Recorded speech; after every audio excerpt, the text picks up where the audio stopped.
Welcome to another video guys. இன்றைக்கி நம்ம quality increase பண்ணதான் பார்க்க போகிறோம். அதுக்கு தேவையான ஆப் விங்க் ஆப்பு. ஸோ இதில் நம்ம எப்படி குவாலிட்டி இன்க்ரீஸ் பண்ணுறதுங்கிறத காட்டுறேன் இன்றைக்கி. அதுக்கு நீங்கள் ஃபஸ்ட்டு 2K ஹை குவாலிட்டி வீடியோவில் வீடியோ டவுன்லோட் பண்ணிக்கணும். அப்புறமேட்டு அதை போய் கேப்கட்டில் போய் எடிட்லாம் பண்ணி முடித்த பிறகு நான் இதை ஆல்ரெடி பண்ணி வச்சுருக்கேன். ஸோ இந்த கிளிப் தான் யூஸ் பண்ணி எடிட் பண்ணி வச்சுருக்கேன். இப்போ அந்த கிளிப்புக்கு சில அட்ஜஸ்ட்மெண்ட்லாம் பண்ணி கலரை இன்னும் கொஞ்சம் இன்க்ரீஸ் பண்ண வச்சு அதை நம்ம எப்படி என்ஹான்ஸ் பண்ணி ஹை குவாலிட்டி மீடியம் குவாலிட்டி இப்போ எப்படி பண்ணுறதுன்னு பார்க்க போகிறோம். இப்போது கிளிப்பு டச் பண்ணி அட்ஜஸ்ட்மெண்ட்ஸ்குள்ளே போய்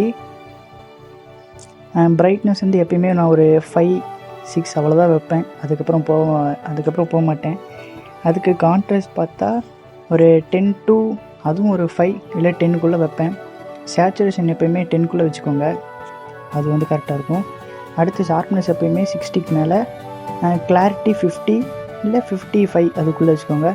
ஹைலைட்ஸ் 10, ஷேடோஸ் இருக்குது பார்த்தீங்களா, அது 5. ஸோ இந்த மீடியமில் வச்சுக்கிட்டால் கலர் இன்னும் கொஞ்சம் பெட்டராக தெரியும். இப்போ அப்ளேட் ஆல் கிளிப்ஸ் கொடுத்து டிஃப்ரெண்ட் காட்டுறேன் பாருங்கள். இப்போ எல்லா கிளிப்புக்கும் அந்த கலர் போயிருக்கும். கிளிக் பண்ணி அட்ஜஸ்ட்மெண்ட்டுக்குள்ளே போய் இப்போ நான் பண்ண அட்ஜஸ்ட்மெண்ட் எல்லாமே ரீசெட் பண்ணி காட்டுறேன். இப்போ பாருங்கள், இப்போ கொஞ்சம் ஒரு மாதிரி இப்போ ஒரு கலர் எப்படி இருக்குது, இப்போ கலர் எப்படி இருக்குன்னு டிஃப்ரென்ஸ் பாருங்கள் நீங்களே. ஸோ இதெல்லாம் பண்ணி முடித்த பிறகு நீங்கள் இப்போ போக வேண்டியது விங்க் ஆப்புக்குள்ளே. நான் ஆல்ரெடி எக்ஸ்போர்ட் பண்ணதால் ஸ்ட்ரைட்டாக விங்க் ஆப்புக்குள்ளே போய் அந்த வீடியோவை என்ஹான்ஸ் பண்ண போகிறேன். அதெல்லாம் கேன்சல் கொடுத்துங்க. அப்புறம் ஏஐ ரிப்பேர் இருக்கா, உள்ளே போன இந்த இன்டர்ஃபேஸ் ஏஐ ரிப்பேர் கொடுத்து ட்ரைனவை கொடுங்க. ட்ரைனவை கொடுத்து நம்ம செலக்ட் பண்ண பிக் வச்சுக்கணும்.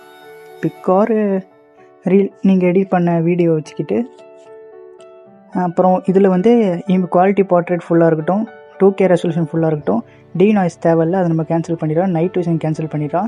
ஃப்ரேம் இன்டர்போலேஷன் ஃபுல்லாக வச்சுருங்க. வச்சுட்டு நீங்கள் ப்ராசஸ் கொடுத்தீங்கன்னா அது பாட்டு ப்ராசஸ் ஆகிட்டே இருக்கும்.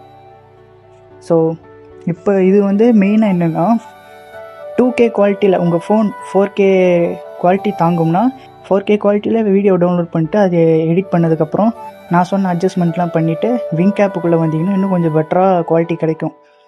அண்ட் லோ குவாலிட்டியில் பண்ணிங்கன்னா கொஞ்சம் ஆயில் பெயிண்ட் மாதிரி இருக்கும். அதை மட்டும் பார்த்துங்க, அதை பார்த்து கரெக்டாக பண்ணிக்கோங்க. நான் எப்போயுமே இந்த அட்ஜஸ்ட்மெண்ட் மட்டும்தான் நிறையா பண்ணுவேன். நிறையனா எல்லா எடிட் பண்ண வீடியோவுக்குமே இந்த அட்ஜஸ்ட்மெண்ட் தான் பண்ணி போடுவேன். ஸோ அதுக்கே குவாலிட்டி நல்லாயிருக்குன்னு சொன்னீங்க. ஸோ அதனால தான் இந்த குவாலிட்டி பண்ண வீடியோவும் போட்டிருக்கேன். இப்போது குவாலிட்டி பண்ணி வீடியோவும் வந்துருச்சு. ஸோ வாங்க ரிசல்ட்டை பார்ப்போம். ஸோ இதை ஜூம் பண்ணி பார்த்தா பாருங்களேன், பிஃபோர் ஆஃப்டர்னு காட்டி முன்னாடி பிக்சல் பிரேக் ஆகிற மாதிரி இருக்கும். ஆஃப்டரில் பிக்சல் அவ்வளோக்கா பிரேக் ஆகிருக்காது. இது கொஞ்சம் இன்னும் என்ஹான்ஸ் பண்ணி கொடுத்துருக்கோம். ஸோ இந்த வீடியோவும் இன்னும் கொஞ்சம் பெட்டரான என்ஹான்ஸோடு வந்திருக்கு. இன்னும் எனக்கு தெரிஞ்சு நிறைய அலைட் மோஷன் வேறு ஆப்லாம் இருக்குது, அது சிசிலாம் போடலாம். ஸோ அதையும் பண்ணலாம். நான் மெயினாக இதை தான் பண்ணுவேன், அதெல்லாம் எனக்கு போட தெரியாது. ஸோ அதனால இது பண்ணிகிட்ருக்கேன். இந்த வீடியோ உங்களுக்கு பிடிச்சிருந்துச்சின்னா ஷேர் பண்ணுங்கள். ஸோ கற்றுக்கிட்டிங்கன்னா okay, super, well done and thank you செல்ல குட்டீஸ். மறுபடியும் நம்ம இன்னொரு வீடியோவில் சந்திப்போம். இதே மாதிரி வீடியோ தொடர்ந்து வரும். ஆனால் எப்போன்னு தான் தெரில, ஆனால் வரும்.